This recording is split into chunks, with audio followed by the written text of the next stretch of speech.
Hey guys, let's get more news about Steelers, but first, don't forget to subscribe to the channel and leave a like. First call, more Mel Kiper criticism of Steelers draft, son of NFL assistant coach behind Shedeur Sanders prank. Monday's first call features more ire in the direction of the Pittsburgh Steelers from ESPN's Mel Kiper. The Atlanta Falcons are responding to the story about one of their coach's sons prank-calling Shedeur Sanders. The Steelers turned heads with an undrafted free agent signing. And a Pitt baseball alum picked up a win in his MLB debut. More from Mel. ESPN draft analyst Mel Kiper bashed the Steelers for bypassing Shedeur Sanders during the first round on Thursday night.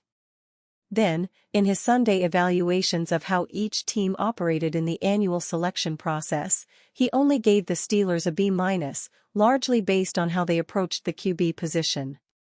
The Steelers must feel really good about their chances of signing Aaron Rodgers. That's the only explanation for their approach to the 2025 draft, Kiper said at ESPN.com. And if they don't land Rodgers, or pull some other magic at QB, Coach Mike Tomlin's 18-year streak of going at least .500 could end. Mason Rudolph is the current starter. Yet, Pittsburgh added only Will Howard at the position, in round 6. He's a backup in the NFL. Instead of getting a quarterback they can win games with right now in round 1, the Steelers went defensive tackle.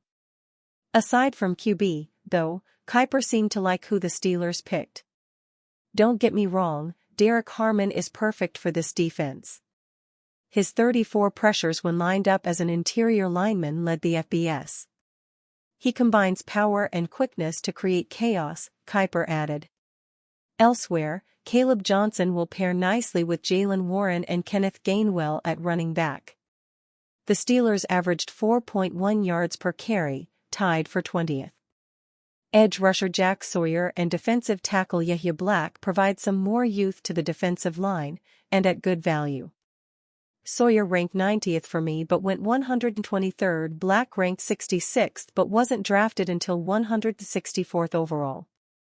And Sawyer's 15.9% pressure rate, 8th in the nation, will help TJ Watt and Alex Highsmith.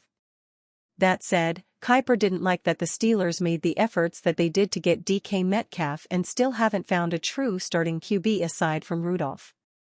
Sorry, Shedeur. The Atlanta Falcons admitted Sunday that defensive coordinator Jeff Ulbrich's son was responsible for prank-calling Colorado quarterback Shedeur Sanders.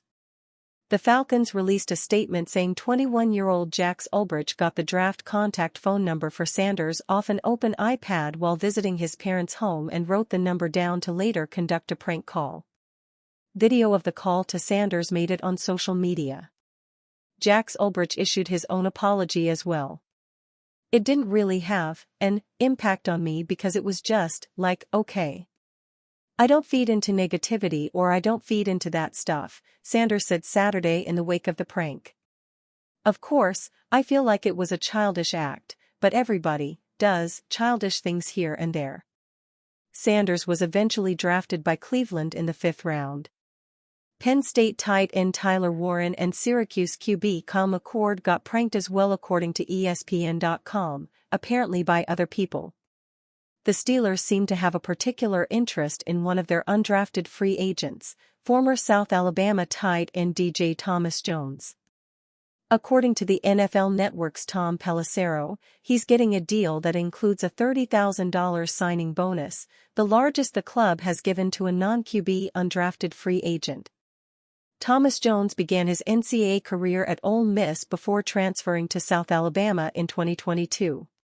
He ended up with 74 receptions for 659 yards and 12 touchdowns across his collegiate career, catching 5 scores in 2023. The Steelers didn't use any draft picks on wide receivers or tight ends this year. Good luck. Logan Evans was on the Pitt baseball team from 2022 to 23. Now the former Panther can call himself a major leaguer. The right-handed pitcher made his MLB debut on Sunday with the Seattle Mariners. He picked up a win in his first start as Seattle beat the Miami Marlins 7-6. Evans completed 5 innings. He yielded 2 earned runs, 3 hits, and 3 walks while striking out 3 Marlins hitters to get the victory. Pitt celebrated the moment in advance of his debut. Evans was at Penn State for his first 2 years before arriving in Oakland. He was drafted in the 12th round of the 2023 MLB selection process. 2 Steelers draft picks labeled as potential top steals of 2025 NFL Draft. The Pittsburgh Steelers had a clear goal in mind entering the 2025 NFL Draft: improve the run defense. They spent 5 of their 7 draft picks on defensive players, 4 of whom were front 7 players. Many applauded the Steelers' draft haul, and the 2 picks that NBC Sports labels as potentially becoming the biggest steal of the draft. Jack Sawyer is one of those players. The Steelers took the Ohio State edge rusher with the 123rd overall pick in the 4th round, where he will slot in as the 4th edge rusher behind T.J. Watt, Alex Highsmith, and Nick Herbig. Sawyer had 9 sacks in 2024, and 25 for his collegiate career. The next Steelers pick was running back Caleb Johnson. The Big Ten's leading rusher in 2024 wasn't expected to be available in the 3rd round, and the Steelers pounced on him with the 83rd overall pick. It's not unreasonable to think Johnson could get the majority of the carries between him and Jaylen Warren before the end of the 2025 season. Johnson will likely yield more immediate results, while Sawyer was picked with more of a long-term picture in mind. Pittsburgh Steelers land Drew Allar in way too early 2026 mock draft.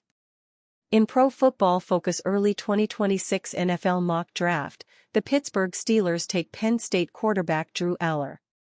The Steelers end up with the 14th pick, which is low enough to have a quarterback fall right into their laps. Allar is the one they would take. 3 other quarterbacks ended up going off the board before Allar: Clemson's Cade Klubnik, Texas' Arch Manning, and LSU's Garrett Nussmeier. Allar had an opportunity to come out in this class after a strong run down the stretch in the college football playoffs, but opted to go back to State College for 1 more season. Allar is viewed as a potential first-round pick in the 2026 NFL Draft, but he will need to hit his highs more consistently to achieve that level of stock. For now, he is a player that teams will be infatuated with due to his tools and winning mentality. Allar threw for 24 touchdowns and 8 interceptions while amassing 3,327 yards, a career high for the Penn State signal caller. He has been the Nittany Lions starter for the last 2 seasons, throwing for over 6,000 yards and achieving a 53 touchdown to 10 interception ratio over that period. The 2026 quarterback class is viewed as one that will be much better than a down 2025 class. For the Steelers, that is exactly where they want to be as they look to take a big swing at the quarterback position. And you, fan? What do you think about Drew Allar's situation? Write to us in the comments.